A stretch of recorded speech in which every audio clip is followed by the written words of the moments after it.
Hello, everybody, and welcome to Dentistry, another episode of Dentistry Beyond the Numbers.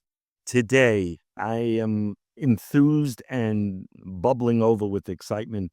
And I know it sounds strange, but I have somebody who's been amazing for my career, and we're going to get into that. And so many other people. He's completely on the wrong coast, but we love him anyway. I'm sitting on the East Coast, and he's sitting on the West Coast. Without further ado, Dr. V. Kim Kutsch, a Thank you. pioneer. I just want to read a little bit about him because Yeah. we're going to get cold. We're going to do it, Kim. Just a little bit. All right. Just a little bit. Let me just let people know that I know a lot of this because when I met him, he was dealing with materials and lasers and acquisitions, but he was very involved with me joining the minimally invasive dentistry program in the society, which was great. A mentor to many in the field, including me. In this episode, we'll just talk to Dr. Kutsch. We just want to understand his journey, his passion. The man, I got to tell you, his passion. Some of us play golf, some of us play tennis. This man kills animals. And let me tell you something. They're sport, they're beautiful, they're huge. It is magnificent. This is not in his bio, but I got to tell you, he treats them with the utmost respect when he taxidermies them. I know that personally because one of his Russian bears scared the crap out of me when I went to visit him. It was absolutely magnificent. But Kim is really somebody who has done so much in this field. And I just told him recently that I really believe, like a ball player, if Kim played in a major city and not in Portland, just been out there, he would have been in everybody's tip of one of the really special mentors and leaders we have in dentistry. And I know he's going to say, Mark, stop.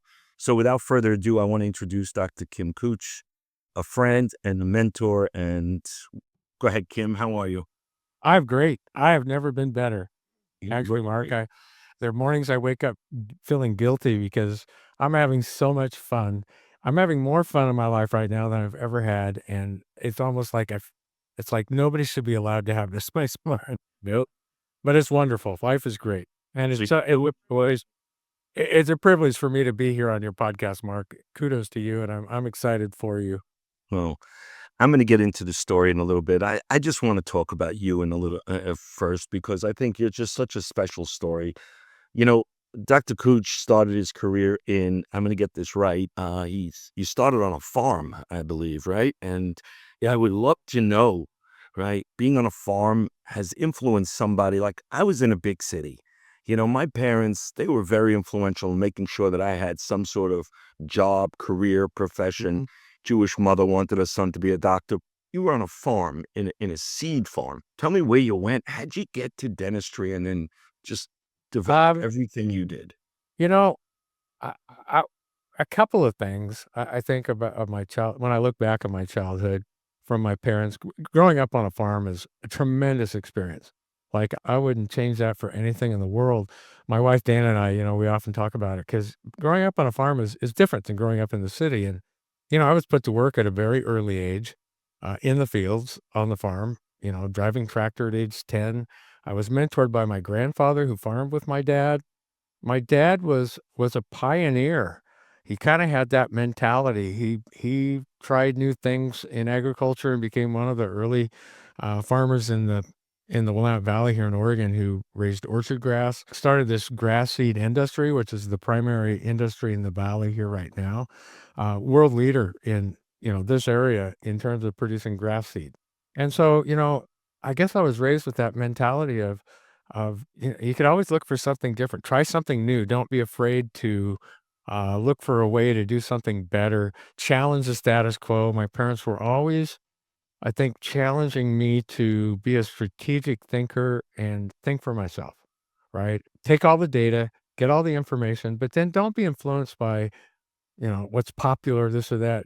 Find your own path and figure out what really makes sense to you. And so looking back on the farm, you learn to be practical as well. Like you learn skills. You have to fix things, right? You don't call somebody and you don't call the plumber, here come fix it. You good with the suctions and the compressors? That's You know, also it was very, I look back, I'm kind of wonder at times why I didn't become an engineer, but I can remember being sent in the field when I was 12 years old with a piece of equipment and a toolkit, and if it broke down, I was expected to take it apart and repair it and fix it, right? And so I learned, I guess, to not be intimidated by, taking things apart and looking at them, see how they work, doing that. So I think that kind of set me up for, I guess, really the rest of my life. And the whole dentistry thing, Mark, my origin story, it's funny because I interview dentists on my own podcast a lot. And I always want to know, like, so why dentistry? And for me, I can only tell you that at age 6, I vividly remember coming out of the dentist's office, and everything in there I found fascinating. Like, the old belt-driven drills, this whole unit, this SS White unit, but just the sights and the smells and the dentist himself, and I came out and told my mom, "I wanna be a dentist when I grow up." I mean, it was just like, boom, that's it. I wanna do this. How'd they And take that? I mean, a and or and and I how did tell you, your family take that? and I knew that my parents, neither one had the opportunity to go to college, so that was a given for my sister and I. Like, we knew we were expected to go to college, and that was just a given, and I thought, I really wanna be a dentist, and, I never veered from that, so I went through college, went to dental school, and I absolutely my kid once in a while, my kids will ask me, like, "Dad, do you have any regrets?" And it's like, man, I have no regrets. I cannot imagine having spent my life and my career in any other way than as a dentist, and I see myself as a dentist, although that's a very small part of my actual career over the last 45 years, but I still see myself as a dentist, and I love dentistry. I But you were always an entrepreneur, I guess, before I mean, when I met you had a cosmetic dental material company, Yeah. and we're gonna get into that story in a minute because I know you're Wow. bustling to talk about it, but I mean, you always were an entrepreneur, I guess, from the start, right? Because tell me about the acquisitions. Did you have a Yeah, bunch of offices, I remember? yeah, I started a practice from scratch with Steve Long, a friend of mine from dental school in Corvallis, Oregon, actually. And, starting a practice from scratch is a challenging thing that I wouldn't necessarily recommend anybody do, right? Particularly in a smaller town. And so, like, 3 years into that deal, uh, sitting waiting for somebody to show up as a patient, I had an opportunity to buy a practice in Albany, and within a 2-year Albany, Oregon, Al everybody, or Oregon.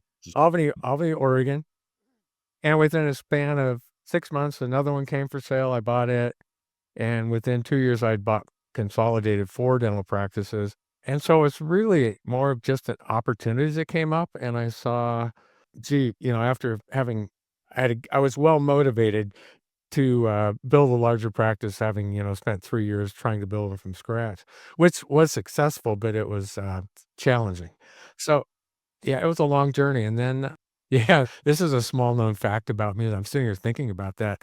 As an entrepreneur, 2 of my patients and I was brewing beer at the time, and we actually started the 4th microbrewery in the state of Oregon. I think there's, like, 300 of them now, but we were actually number 4, and then in 1990, I had an opportunity to buy a ski resort with a friend, and so they so we owned a ski resort, sold the brewery actually maybe 4 or 5 years ago, finally. I had my stock all these years, but we had a ski resort, and then and then always in my career in dentistry, and I think it was fostered at I went to University of Oregon Dental School, and they really took serious the concept of trying to advance a profession and what they termed reasonable experimentation to advance the art and science of dentistry, and so that we were always encouraged to, like, don't be afraid to try something new. Don't be afraid to look at something differently. Obviously, you don't want to injure your patients, but at the same point in time, don't practice the same way for 50 years. Like, be okay with looking at something new. And so I had worked with lasers when I was in college.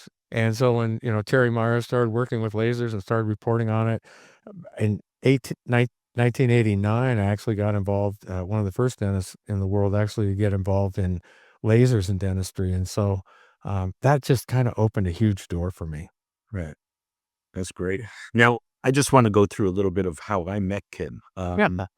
It was about 2008, maybe 2007, 2008. I came out with this idea about the Snap-on Smile. And, I tried acrylic, and obviously we know that doesn't work because it gets imbibed with saliva, it breaks, it's not staying once. Yeah. It stains, it smells, and it also has no flexibility. So one day I made a call to a gentleman named Dr. Kim Kutsch out in Oregon. And I must tell you that forget the material that he mentioned, crystallized acetyl resin that he had in cosmetic dental material company that he owned next to, I guess, his ski resort under his lasers and next to, but he had this and he invited me without hesitation.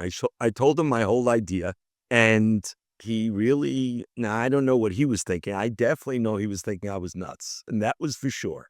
But you can't keep a New York guy down, and I think something I never do, Kim, I never take people up on like an invite, "Come on over," but Right. something told me this guy was the deal, and I just wanna say it was the most incredible one night of my life in that literally got picked up with a guy with a rifle rack in his pickup truck, took me to the Oregon vineyards, let me stay in his home, get to know him a little bit, and talk about mentorship or giving back or opening your heart and your knowledge. Kim was amazing, and it really lasted with me. He introduced me to some great people that took it to another level, and he was always there. And since that point, we have always had a kinship, really a friendship that really lasted. And every time I see him, I feel like it's. And I was thinking about this today. I gotta just say, Kim is like an uncle. You know that uncle that you don't see all the time, but when you see him, it's like I have that. And Kim, you are like that to me. So I really just first I want to say thank you in the middle of this whole thing for just being that smile, that professional, that mentor in that way. I don't think you realize how much impact you have on people like myself. But I really thought it was one of the greatest times for me in the early onset of that. I wonder what you were thinking when you met somebody like well, Oh, I'm gonna enjoy telling this story. But Mark, you brought up you brought up a point. I think that for most of our life, we don't really understand or appreciate how much impact we may have on somebody else, right? And I think it's really important for us to tell, like, the whole idea of mentorship, that is such a big deal. Like, I wouldn't be who I am and where I am today, but for the most amazing mentors that I've had in my life.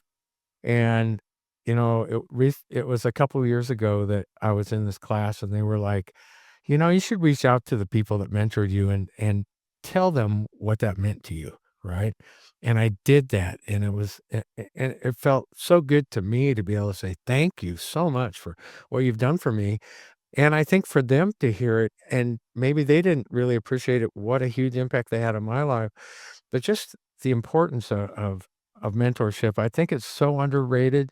Everybody wants to be an influencer and, all this stuff today, but boy, I think there's such an opportunity for us to give back and to help other people. Mentor up, you know, mentor down at the same time. Kim, I gotta say it's an opportunity, but I also feel like for me, this podcast thing, this started and for people like yourself more than me. I mean, we have 30 plus years.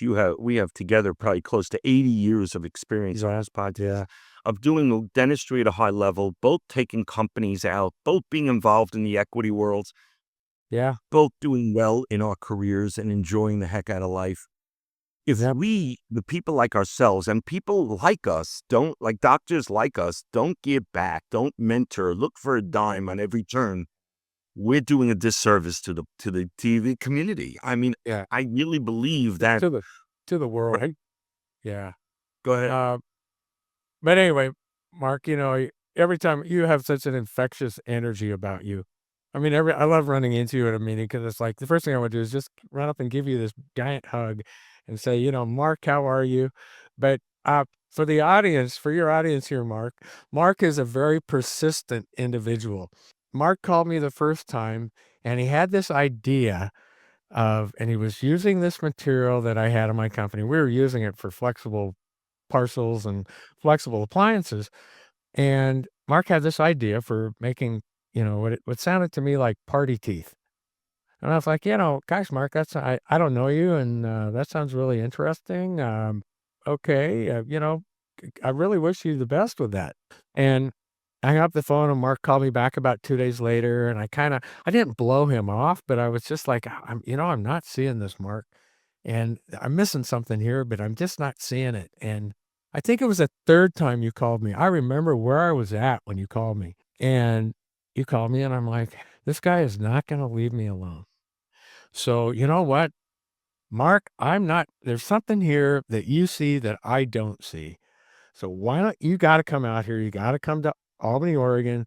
Let's sit down and let's look at this because I quite frankly, I'm not seeing it, but I feel the passion and your energy and your vision. So I bring it out here. Let's see it. So I pick you up at the airport. We spent the day, spent the night. I took you on the tour of the company. We did all that. And I dropped you back off at the airport. And this was where it changed, Mark. You probably remember this, but I'd been with you now for not I mean, maybe close to 24 hours, and I was still kinda like, "Yeah, I don't know. I don't know if I get this," right? And as I'm sitting there in my vehicle at the airport, you had been wearing a Snap-on Smile, and you took it out, and you showed it to me, and I can't even remember what you said. All I knew was, "Oh my gosh, Mark, we need to talk." Right? Like, in that moment, I got it because I just as here I'm a dentist and I've been with you and we look at people's teeth. That's what we do, right? And in that moment, I got it.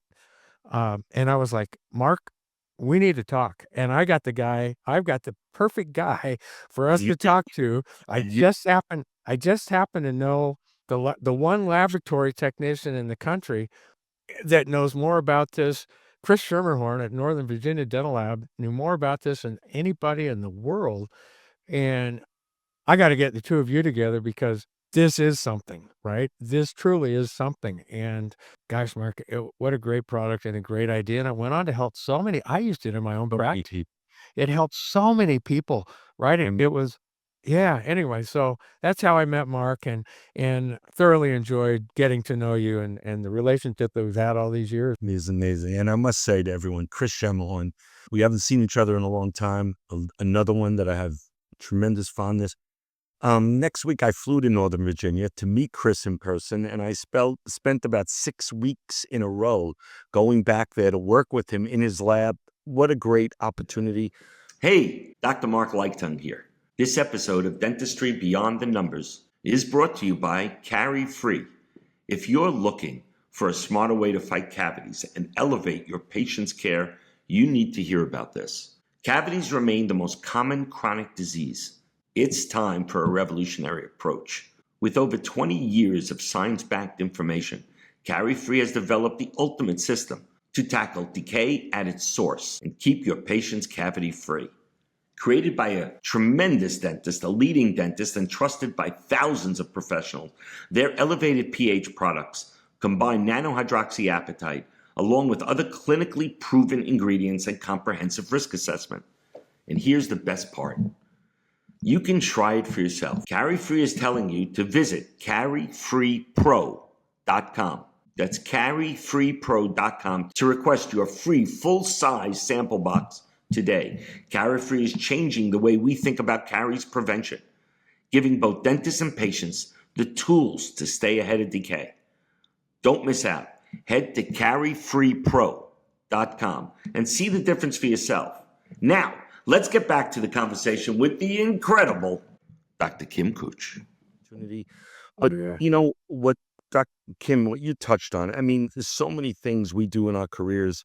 And I personally find that every time we do something, for you, it was with the exception of the ski lodge or but I mean, you've enhanced the dentist's career. I mean, for me, it was the materials. Then first it was lasers. Now it's detection. Tell me about what you're doing now. I'm always interested, and I want to know how it works. And tell us about it. Well, it was probably in the laser experience that I looked at, early, so that was 1989, 1990. I kinda looked at, "Okay, there's gotta be a better way." I mean, I got this drill in my hand, And, there's gotta be with all the technology we have, there's gotta be a better way to do this.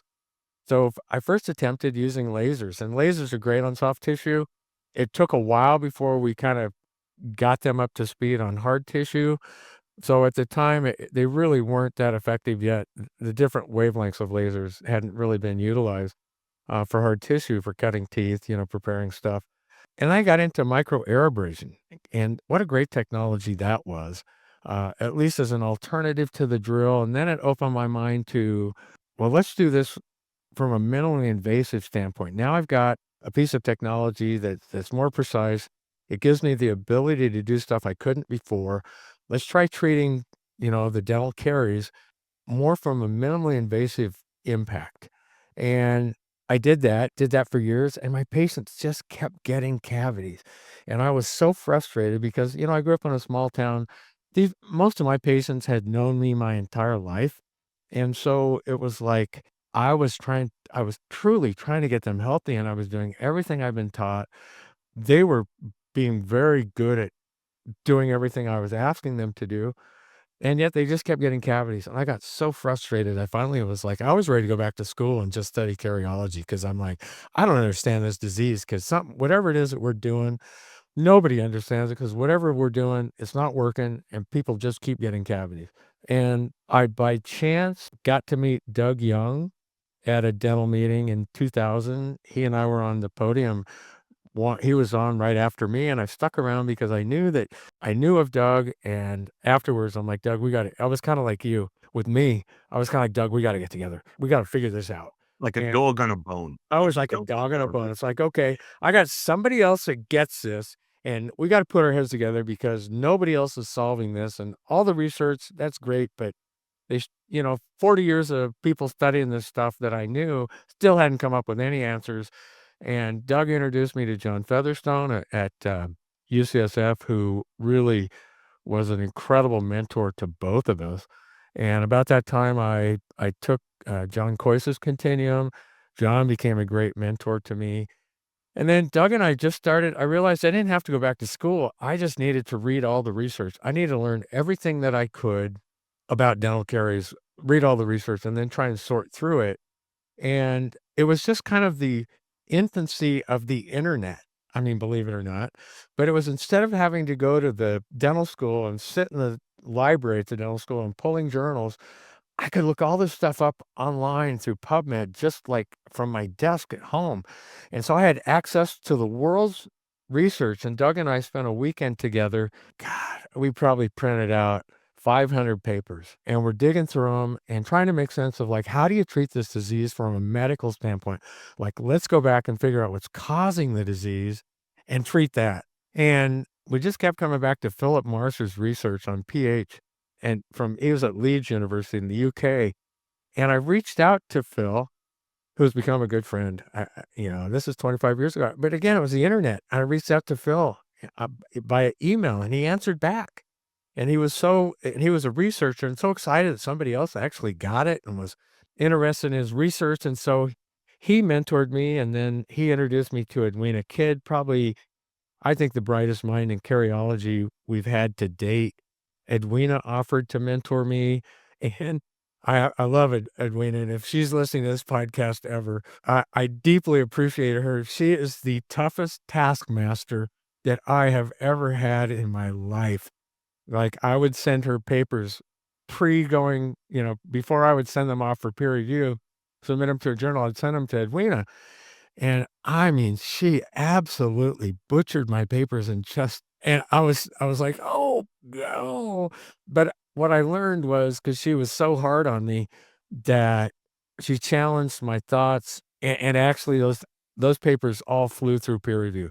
Once Edwina worked on them with me, and then I got to appreciate if I was wrong or if I wasn't seeing it in the best light, that here's somebody I could trust that was gonna hold the mirror up and say, "Hey, Kim, I don't think so." Or if you got science, you better get the science out to prove that. You're making a claim here, you better be able to substantiate that.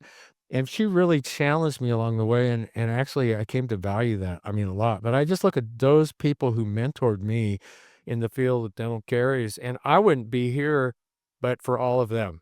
And And so, Yes. yeah. Do you run into some roadblocks with that? I mean, if you come to my office, say I've got a way to wipe off and eradicate dental caries, I'm going to say, how do I pay for my kids? How do I pay my car payment? I mean, what was your thoughts? Oh, man. I was idealistic enough, Mark. Mark, that was the elephant in the room, right? Because I would go out and lecture. I actually had I got pushback, oh, trust me. I had a dentist. I was lecturing at the Chicago Midwinter. I had a room full of about maybe 400 people, and all I was talking about was risk assessment and diagnosing the cause of the disease and treating that. And this dentist, this older guy in the back of the room got up and yelled out, never forget this, "They should take away your license for what you're recommending." And I thought, wow. I was just stunned by that because I thought, how could you not want to get your patients healthy? How could you not want to cure them of this more or less preventable disease? And but yet that's where the mentality, the drill and fill thing, and it's like you're taking away my livelihood. And if I'm right and what I'm recommending really works and patients stop getting cavities, Mark, what are you going to do? And the reality is we actually now the caries-free system I developed, I got so many patients healthy that were high risk, and if you go through and use that based on Philip Morris's research, I gotta tell you, it works. But here's the But wait a interesting minute. You thing. didn't answer that one question. Okay, So, but here's the interesting thing that happened to me, Mark. So I was 20 plus years of my career at that point in time. I'd built a number of companies and sold them. I was if it put me out of business if as a dentist, which I always figured there'd be enough other stuff to do, right? But I figured if it put me out of business, that's what I was trying to do anyway. At some point in time, I wanted to retire, right? So I was, logically, you want to be able to put yourself out of business if you're in the healing profession. And I'll never for it's these moments in life where you have these epiphanies that you never forget. Like, I'll never forget that moment you pull that snap-on smile out of your mouth. I mean, that for me was like the light went on for me. And I'll never forget this patient. She was in her 80s. She was missing 3 posterior teeth. She had, 20, 27, and 32, and for, oh god, for like 10 years, I'd been recommending a 5-unit bridge, right? And she's in her 80s, but she'd always had cavities, and I got her on my protocol through the carie-free products, and she was decay-free, and she was decay-free for the first time in her for life for like 2 years. And I'll never forget this day. I got to the point where I didn't even mention it anymore. It's like, why do I don't need that rejection, right? And she said, "Dr. Kutsch," and I said, "What?" And she goes, "Is it too late for me to have that 5-unit bridge?" And I looked at her and I was like, "Louise, why would you want that 5-unit bridge now?" And she said, "Because now I know it's gonna last." And that was the moment for me that it was like the light went on, and I realized patients didn't have the confidence in their own health to wanna invest a lot of money in it in because dentistry is expensive. I mean, restorative dentistry is not cheap. I mean, it's a huge investment, but they were afraid that it wouldn't last. And how many times, Mark, have you heard a patient say, "Never having another crown again. Every one of those I had, broke or decayed, or never have another root canal, never doing this. I'm never doing that. That was a waste of money." And it was only because we never really got to the core of what caused their disease and got them healthy. What I realized is I wasn't putting myself out of business. I was setting myself up for doing large restorative cases. And I tell you, the last 20 years of my career, after I got patients healthy, they wanted a new kitchen. I mean, they wanted the full remodel of the house, right? And so it went the opposite way you would think, right? It it just went made the them opposite. It went the opposite way, and it's kind of a leap of faith, for the dentist sitting in the audience. But I got to tell you, that's happened to every dentist that I know that utilized that and got their patients healthy. It's life-changing for those people. And what do? They refer to you all the people they know in their circle of life that have dental problems, chronic lifelong dental problems, just like they did, and they send them to you because you can honestly help them. And so my guys, so my practice took off. I spent all this years doing all these large restorative cases with predictable outcomes. I had 16-year follow-ups on a lot of those cases that had been decay-free for 16 years. It was an amazing experience, rewarding now let me experience ask you, for me. it sounds unbelievable, but Now I'm thinking about all the cases we do and all the cases I've done and you've done. Caries free is probably more indicated post these insertions than anything else. I mean, it keeps the margins clean, decay free, hard to reach Absolutely. areas. Yeah. So could you just finish that off by saying it's a rinse, as I recall? I'm right. I've got a rinse and a gel and a spray and gum and mints, we got the whole product line, and now we have products that, are all natural for adults and kids that are as effective at reducing biofilm load and pathogens in the mouth as, say, alcohol and essential oils. So, and we've got the research to demonstrate that. So, we know it works, and it's an easy system to use, and we have, like, the products are there, they just, need to be used. Uh I just want to say something to everyone that, a guy like me from New York, we may think differently. We may look at something like this and go, wow, I have the secret to caries.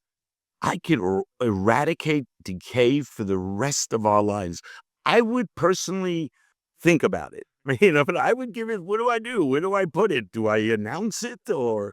So you're saying announce it because not only this is a life for everybody. This guy, Kim, you've been amazing, but you're going to eradicate the problem, and yet you're seeing still those great cases coming in.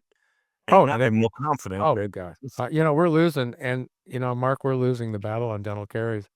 I kinda laugh at myself now because I remember telling John Featherstone in 2000, "Give us 10 years and we'll have eliminated this disease." And, we're losing, here I'm 25 years later, and I'm starting to appreciate this is a generational change, but it's really one of the challenges we've got is the American diet, the Western diet. There's so much sugar in our diet. You can't make up for that amount of sugar, and we're taking so many prescription medications that dry the mouth out, so we don't have the protected saliva. So we've got this recipe for disaster.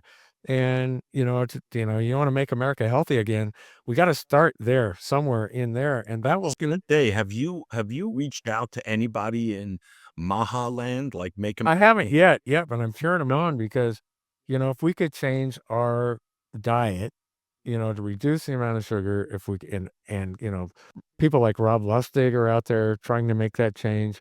If we could reduce the amount of prescription medications people are taking and just get people healthier